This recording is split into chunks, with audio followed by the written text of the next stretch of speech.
అండి ఫైనల్గా చూశారు కదా పవన్ కళ్యాణ్ గారి ప్రభంజనం ఏంటనేది. అయితే ఇందులో 2019లో ఆయన ఓడిపోయినప్పుడు నుంచి కూడా నిజంగా అంటే వైఎస్ఆర్సీపీ పార్టీకి ప్రజలు 151 సీట్లు ఇచ్చారు. అంటే మంచి మ్యాండేట్ ఇచ్చారనమాట.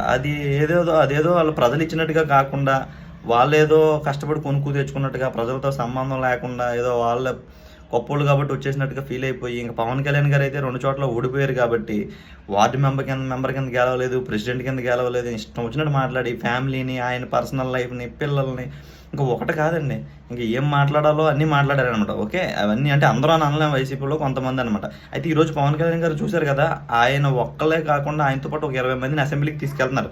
Second largest party in AP అనమాట ప్రస్తుతం 2024లో. ఆయన వైఎస్ఆర్సీపీ ఏమైపోయిందండి, ఎక్కడికో పోయిందనమాట. సో ఎప్పుడు కూడా మంద కాదు.